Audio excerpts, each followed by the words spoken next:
Eu sou a professora Maria José e é um prazer estar participando de mais um programa Lições Bíblicas em Ação da Assembleia de Deus aqui em Cruzeiro, na presidência do nosso pastor Isaac Strobel.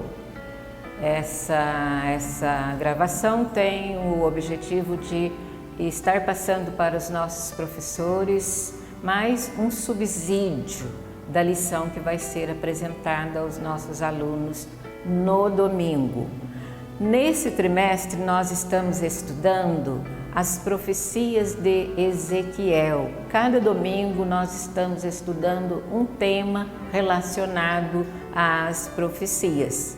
E neste domingo nós vamos estar falando sobre a restauração nacional e espiritual de Israel. Então, são duas partes. A primeira parte nós vamos falar sobre a restauração nacional, a restauração política de Israel. E na segunda parte nós estaremos falando sobre a restauração espiritual de Israel. E quando nós falamos sobre o povo judeu, sobre Israel, nós temos um sentimento diferente em nós.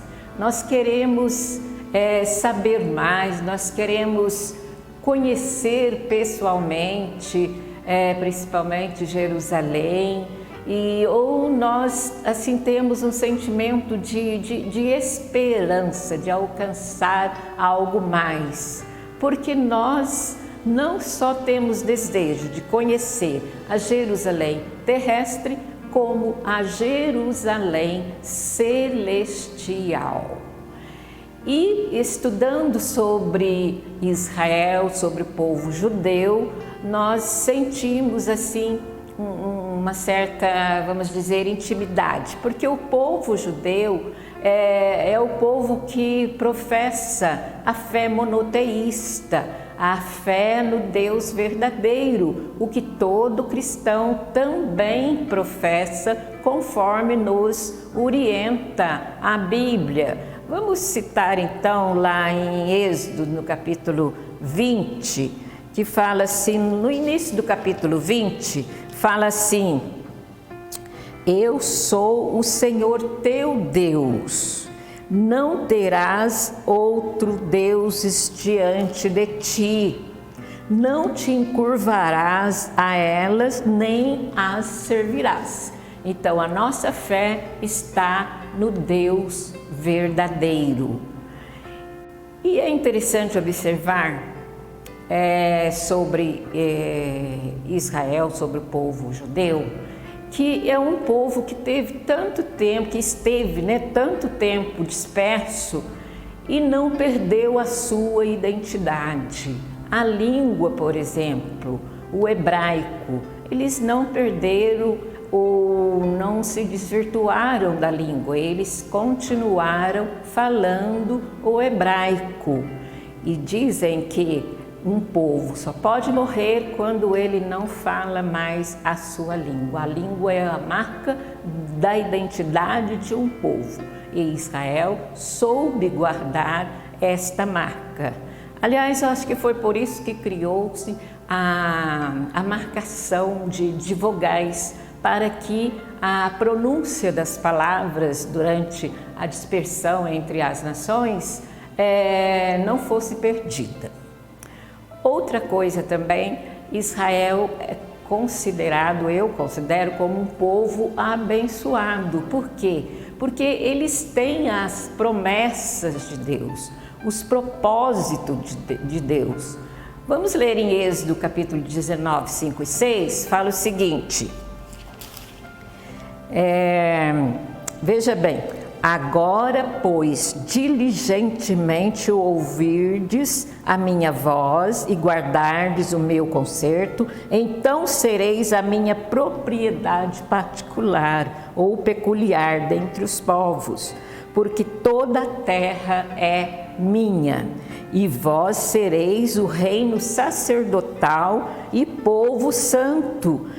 Estas são as palavras que aos filhos de Israel. Vamos ler também a promessa da terra. Está desde Gênesis.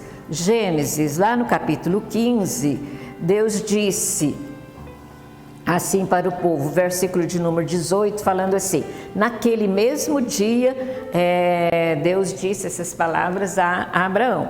Naquele mesmo dia fez o Senhor um concerto com Abraão, dizendo: a tua semente tenho dado esta terra, desde o rio Egito até o grande Eufrates.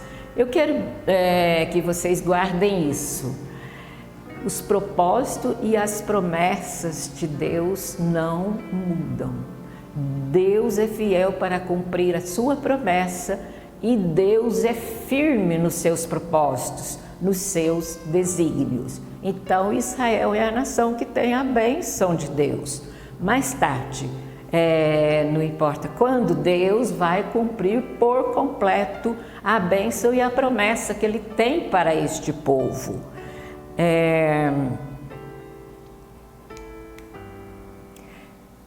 Quando eu falo de Israel, eu falo que Israel eu considero uma inteligência em benefício do mundo. Veja bem, a área de Israel hoje é mais ou menos 20.770 quilômetros, menor que o estado nosso de Alagoas e maior um pouquinho do que Sergipe. A população de Israel hoje, 14 milhões, mas eu creio que esteja já beirando 15 milhões, sendo que cerca de 9 milhões vivem em Israel e os demais vivem ainda espalhados pelo mundo. A língua, como eu já falei, oficial hoje é a língua hebraica, tornou-se oficial desde julho de 2018, porque em Israel se fala a língua hebraica e a língua árabe também. Israel é um país avançado, como eu falei, eles têm a bênção de Deus. Na tecnologia, por exemplo, agrícola é avançadíssima.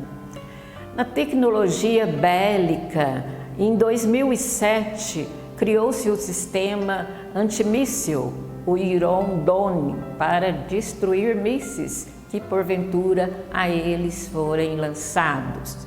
A tecnologia da informática, ele é muito avançado na inovação digital. Existe uma cidade, talvez até mais de uma cidade, por exemplo, Beersheba. É uma cidade construída no deserto, inteiramente voltado para a tecnologia digital. Israel é o centro das cidades com startups, é o centro das startups. Então, Israel é um país avançadíssimo. Tem a melhor gestão de medicina, tem descobertas de vacinas, de vitaminas, de antibiótico. Israel está sempre conquistando prêmios Nobéis, inclusive da paz. Parece que Israel já tem 9 Nobéis da paz. Mas, infelizmente, não tem o dono da paz, que é Jesus.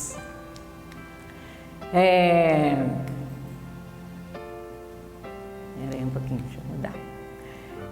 Eu coloquei este slide aqui mostrando a Jerusalém Santa, considerada a cidade velha, que traz logo à frente aqui o lugar do templo, que hoje é um lugar tomado pelos muçulmanos e tem aí a cúpula dourada, que eles chamam de Dom da Rocha. E tem a Jerusalém moderna, né? Jerusalém moderna, veja só pela foto o quanto Israel cresceu, o quanto é uma cidade moderna hoje. É avançadíssima em todos os segmentos. O nosso textuário, então, o textuário fala: e assim todo Israel será salvo. Como está escrito, de Sião virá o libertador e desviará de Jacó as impiedades. Veja bem, mais uma vez, a promessa de Deus sendo reforçada aqui: todo Israel será salvo, como está escrito: de Sião virá o libertador. E quem é esse libertador? É Jesus. É Jesus a quem eles rejeitaram. O Evangelho de São João, lá no capítulo de número 1 do Evangelho de São João, deixa eu achar aqui rapidinho para a gente citar para vocês. Evangelho de São, o verso de número 12,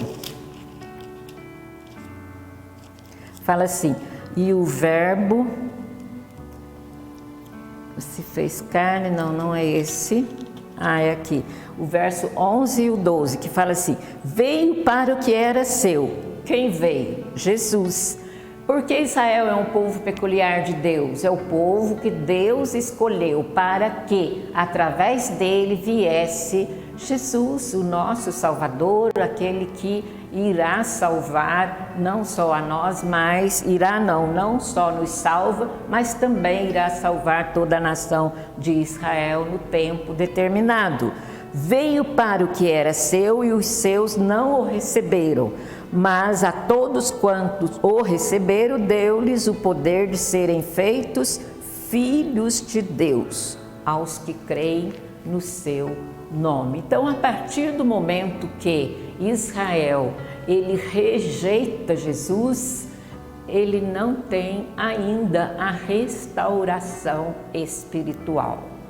Vejam vocês, só com a restauração nacional, Israel já é uma nação avançadíssima. Imagine quando ele for restaurado oficialmente ou espiritualmente. Isto é, reconheçam Jesus como o Messias prometido para Israel. Há uma curiosidade que sempre se pergunta: tem igreja evangélica em Israel? Em Israel tem a igreja messiânica, que é a igreja que reconhece Jesus como o Messias, mas praticam alguns rituais do judaísmo. Mas é importante que já tem a igreja messiânica que reconhece Jesus como Salvador. Então não são todos que moram em Israel que reconhecem Jesus como Salvador, somente aqueles que pertencem à chamada igreja messiânica. A verdade prática fala assim: a chamada divina à restauração tem a ver com o restabelecimento espiritual e social de quem se arrepende. Então, a leitura bíblica em classe está em Ezequiel, número 37, de 1 a 14, que é a conhecida passagem que fala da visão dos ossos secos. Nós vamos falar então um pouquinho, alguns tópicos desta visão, explicar o que é esta visão.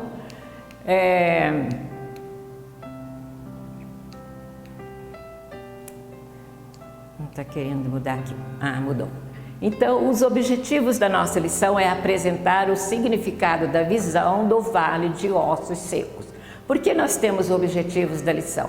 Para o professor nortear o seu estudo durante a ministração da aula e não se perder do assunto.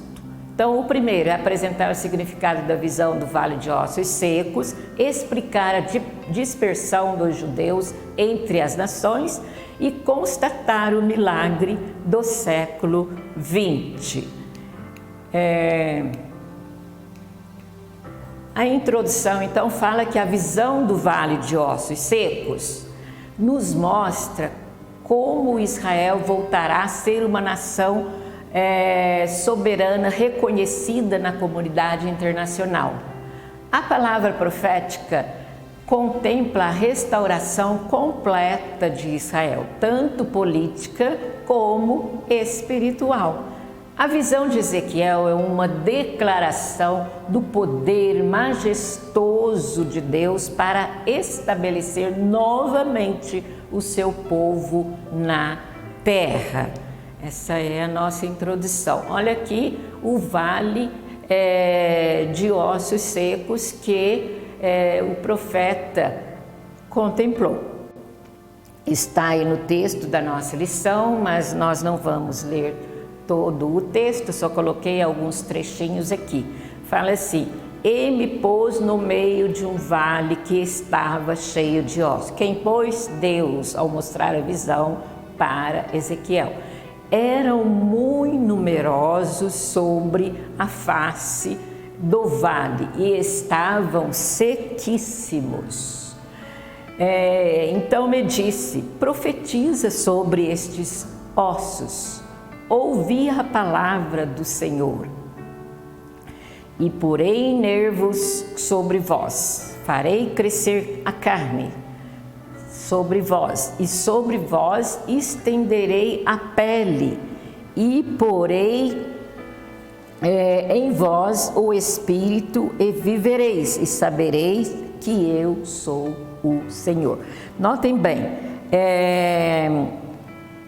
Deus falou com Ezequiel em visão, falando assim, naquele vale de ossos secos, falando assim: e porei nervos, e farei crescer carnes, sobre vós estenderei a pele, e porei em vós o espírito, e vivereis e sabereis que eu sou o Senhor. Então significa partes, né? Significa cada parte da visão significa uma parte de restauração da nação de Israel. Notem bem o significado dos ossos secos. Estes ossos são toda a casa de Israel. Eu não estou citando as referências porque eu anotei no slide e vocês podem acompanhar, tá? Então, o significado dos ossos secos. Quem são os ossos secos? Todo o povo de Israel, toda a casa de Israel. E como nessa visão, qual era a situação do povo de Israel? O povo de Israel estava disperso, estava em cativeiro, fora da nação, fora da terra de Israel. Então eu anotei ali algumas partes. A letra A fala da dispersão ou as diásporas de Israel entre as nações. Diáspora é a saída forçada do povo da sua terra e ir para outras nações. Então a gente fala diásporas ou dispersão. A primeira diáspora de Israel foi quando a Assíria invadiu o Israel do norte, as 10 tribos do norte, e levou o povo em cativeiro. Então a Síria invadiu Israel e fez o povo cativo. Então essa é a primeira parte da primeira diáspora. A outra é o cativo na Babilônia. O rei Nabucodonosor da Babilônia invade Israel mais ou menos no ano 605 e leva o povo cativo para Babilônia. Lá em 2 Crônicas 36, 20 vocês têm o registro, lá em 2 Reis 17, 23 tem o registro. Nós não vamos ler porque esse tempo tem que ser bem resumidinho, né? E a outra parte fala assim, dos falsos profetas. Veja bem, o povo está disperso, o povo está em terra estranha e ainda tem os falsos profetas. Os profetas de Deus, como Ezequiel, como Daniel, como Jeremias, o profeta que ficou em Jerusalém e não foi para o cativeiro. Daniel foi para o cativeiro e exerceu seu ministério na corte, no palácio do rei. E Ezequiel, ele foi para junto do povo. Era a voz de Deus presente junto ao povo. Mas existiam os falsos profetas, que em vez de animar o povo, levar uma mensagem de ânimo para o povo, eles falavam que Deus não estava nem aí, que o regresso para a terra não aconteceria, então o povo ficava sem alento. Olha o que falavam os falsos profetas, em decorrência do que a mensagem dos falsos profetas, olha a situação do povo. Eles falavam assim: os nossos ossos se secaram. Secou. Deus cortou mesmo o vínculo conosco, né? Pereceu a nossa esperança. Não temos mais esperança de voltar para a terra. Nós estamos cortados. Então essa era a mensagem que os falsos profetas procuravam desanimar o povo, tirar o ânimo do povo de voltar para a sua terra. Mas as promessas de Deus estavam com eles e os profetas firmavam isso, principalmente Ezequiel, né? Firmava isso entre o povo. Vamos ler só Jeremias 31 e 17. Jeremias 31 e 17, que vai falar assim.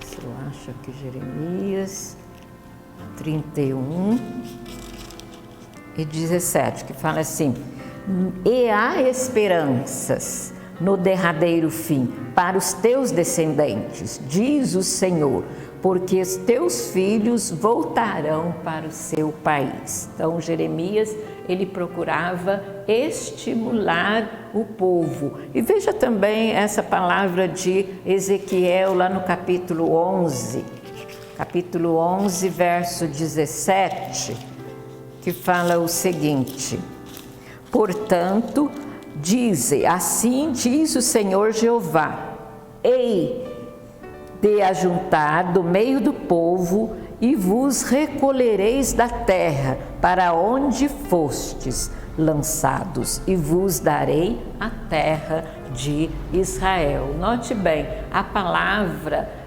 de Deus, a mensagem de esperança nunca deixou de estar presente entre o povo. Todos os profetas profetizaram em relação a isso, né? Tem várias anotações e essas anotações que eu estou mostrando nos slides vocês podem conferir. Então o povo nunca ficou sem a palavra presente de Deus entre eles.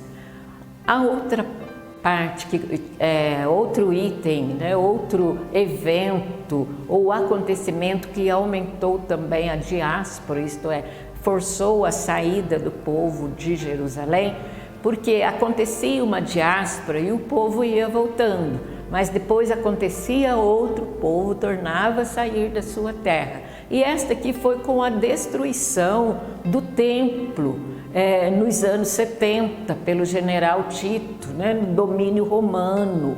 Então, esse fato da destruição do templo em Jerusalém é considerada a segunda diáspora. Saiu quase que todo mundo, todos os judeus de Jerusalém. Eles eram proibidos de entrar em Jerusalém. Vejam, na sua terra e não poder entrar na capital. Então foi um tempo que eles ficaram assim bastante tempo, né, dispersos, cerca de 1800 anos longe da sua pátria, e eles só regressaram quando foi decretado o Estado de Israel. Então veja bem, a diáspora dos anos 70 com a destruição do templo. Note bem aí, olha, a primeira diáspora, cativeiro assírio e o cativeiro babilônico. Essa outra diáspora, a destruição do templo. Jerusalém é destruída, o templo é destruído, e eu anotei aqui que Jerusalém sofreu 118 conflitos, 52 vezes foi atacada, 2 vezes foi totalmente destruída. O imperador romano Adriano, nos anos 113 e 138, ele até chegou a trocar o nome de Jerusalém, deu o nome de Aélia Capitolina e deu o nome de para terras de Canaã, ele deu o nome de Palestina, um nome considerado pejorativo, porque Palestina é terras dos filisteus, e o povo filisteu foi o que mais perseguiu Israel. Então colocou esse nome para sempre estar relembrando que eles sempre foram atacados ali pelos inimigos. E hoje em Israel, Palestina não é um nome que eles falam. Eles falam região da Galileia, região de Samaria, Alta Galileia, Baixa Galileia, deserto da Judéia, mas dificilmente você vê um judeu falando o nome Palestina. E além disso, de trocar o nome de Jerusalém para Hélia Capitolina, Jerusalém ela teve vários nomes, cidade que teve assim cerca de 70 nomes, porque muitos povos, muitos domínios, então ela teve vários nomes. E o imperador Adriano deu esse nome, a Hélia Capitolina, e mudou o nome da terra de Canaã para a Palestina. E além disso, ele construiu um templo em Jerusalém e deu o nome de Júpiter, referente aos deuses pagãos, né, lá em Roma. Deixa eu ver se eu anotei aqui o nome do outro. O nome de Júpiter, né, Minerva, Júnior, são todos nomes de deuses pagãos, Deu, adorado em Roma, né? Roma era na época considerada a cidade das estátuas de tantos deuses que tinha lá. Então, esse imperador Adriano, ele fez isso, né? Trocou o nome de Jerusalém, deu o nome de Palestina às terras de Canaã, e ele construiu deuses pagãos no lugar dos vestígios, né? do templo. Ele mandou erguer templo a deuses, né?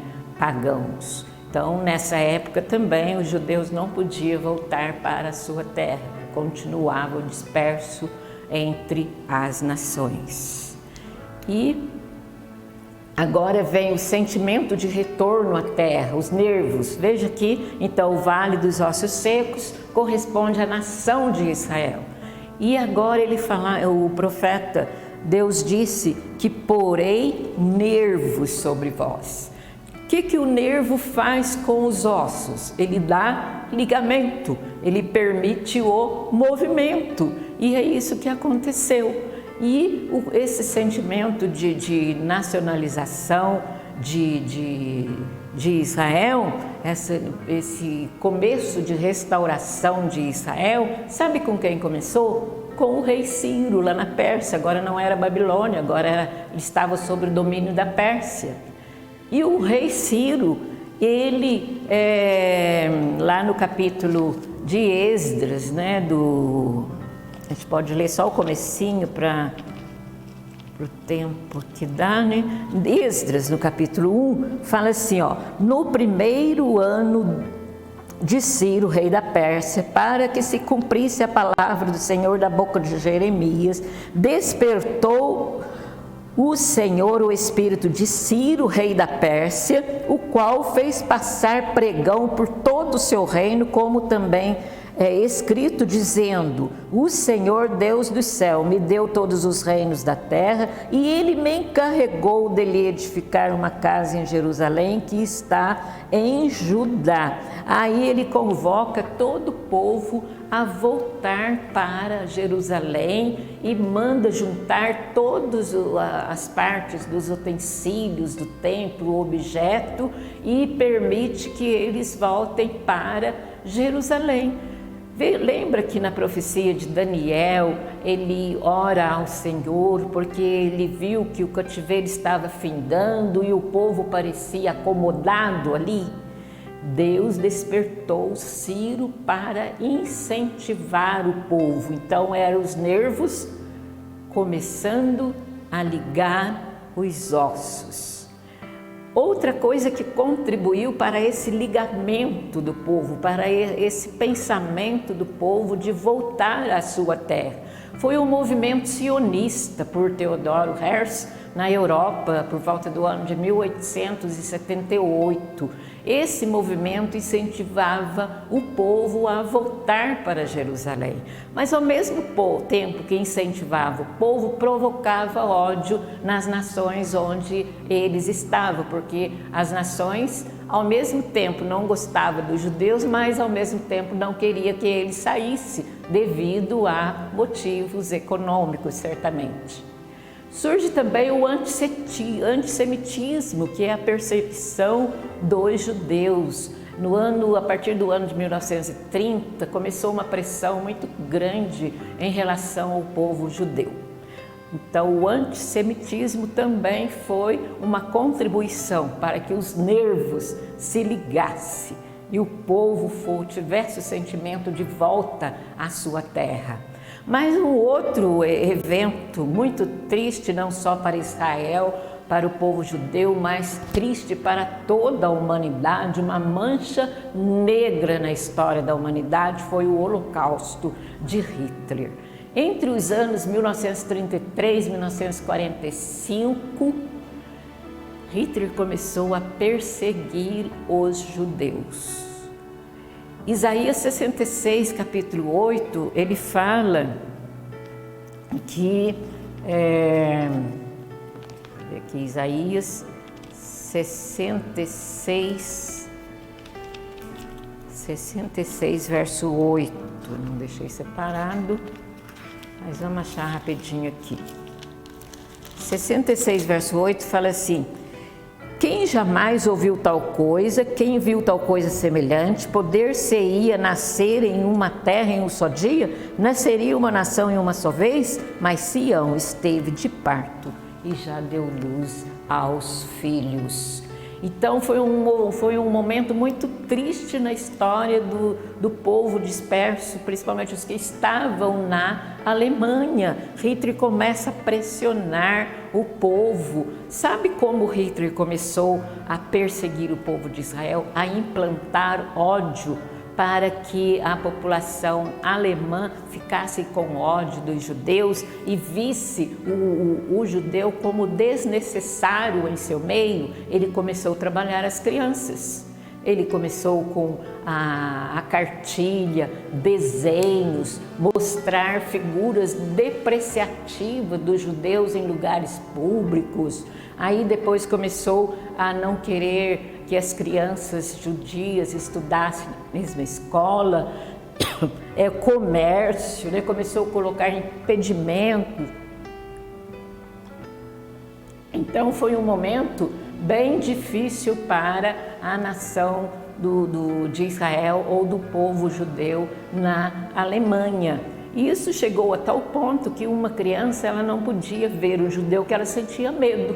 E essa era a intenção de Hitler, colocar medo nas crianças em relação à pessoa do judia, né? A pessoa de Israel.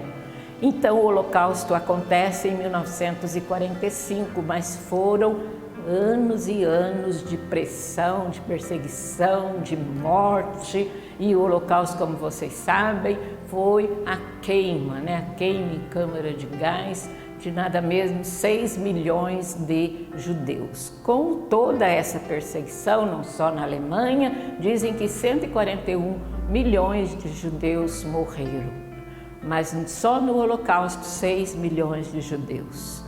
Perseguição ao povo.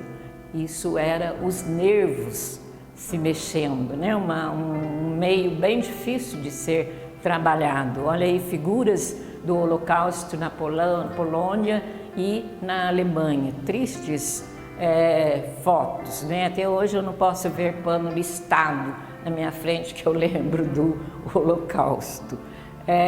Mas foi um momento bem triste na história dos judeus.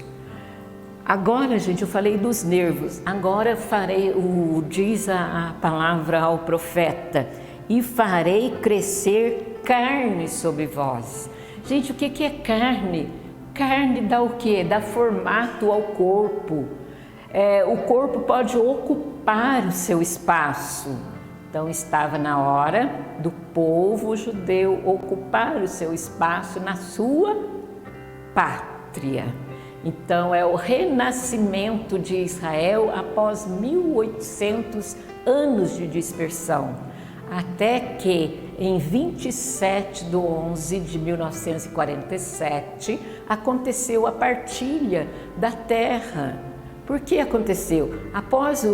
Nesse período de 1933 e 45, a intensa perseguição aos judeus, principalmente depois do Holocausto, lotavam-se navios cheios de judeus e iam de país em país pedindo asilo.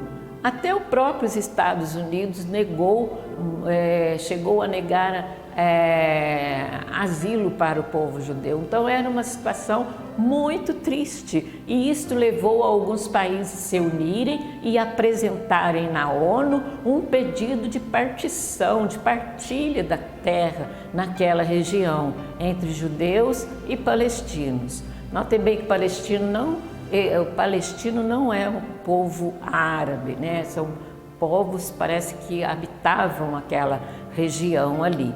Então houve essa partilha e foi aprovado pela ONU e até um brasileiro participou, não sei se foi o dirigente da Assembleia, mas ele participou dessa sessão, o brasileiro Oswaldo Aranha. Mas em 14 de maio de 1948, Israel se torna nação. Farei crescer carne sobre vós. Israel se torna nação soberana com bases legais. E seu primeiro presidente ou primeiro-ministro é Ben-Gurion, o chefe de Estado. Eu coloquei aqui até a foto do aeroporto de Israel, o principal de Jerusalém, ou seja, de Tel Aviv, o aeroporto fica em Tel Aviv, que chama Ben-Gurion. Geralmente todos que vão para lá descem nesse aeroporto aí.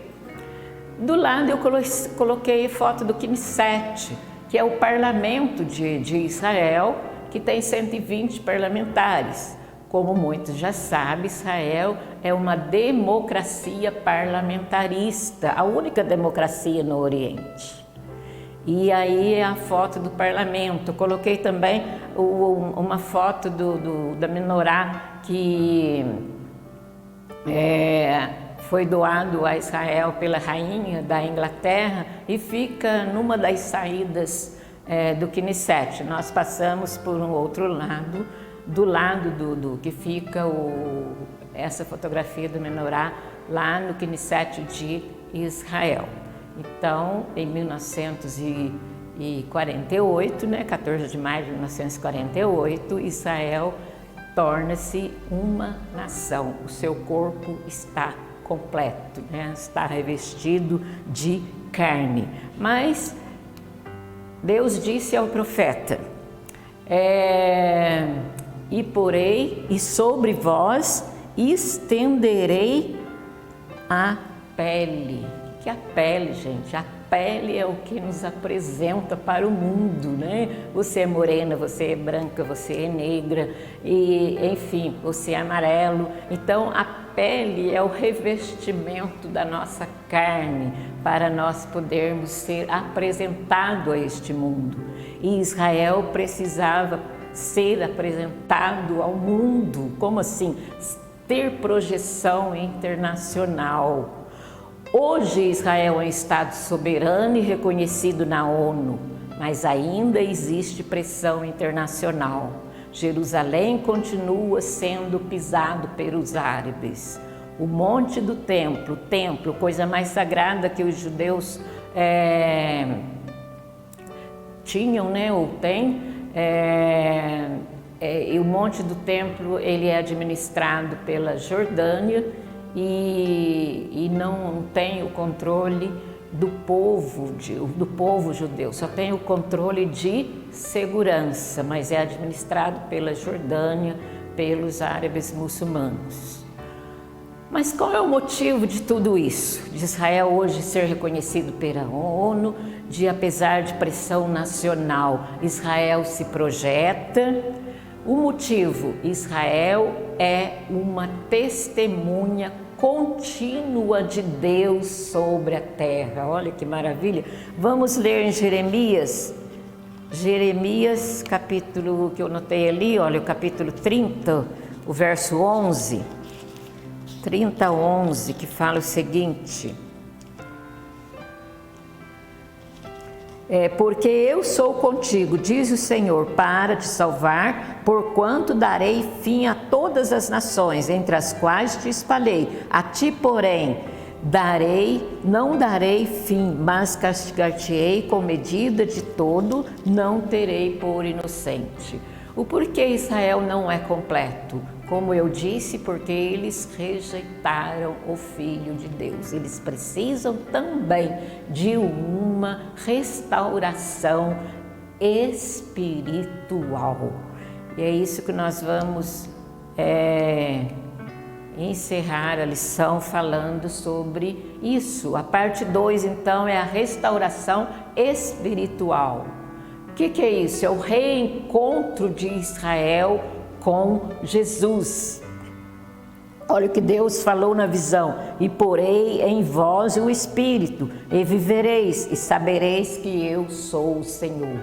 Então a restauração espiritual de Israel vai acontecer quando Jesus descer no Monte das Oliveiras. Mas que época vai ser isso? Escatológico, a lição de hoje é escatológica, né? Também parte escatológica e parte já aconteceu. O que é uma profecia escatológica? Ela pode já ter acontecido, ela pode estar acontecendo, ou ela pode ainda acontecer, ou uma parte está acontecendo e outra parte vai acontecer, como é a restauração espiritual de Israel. A restauração nacional já aconteceu, mas a espiritual ainda não aconteceu. E para que isso aconteça, uma série de eventos escatológicos ainda vai acontecer. Primeiro é o arrebatamento da igreja, todo cristão espera ansiosamente a volta do Senhor Jesus. Isso é a esperança que nos alimenta.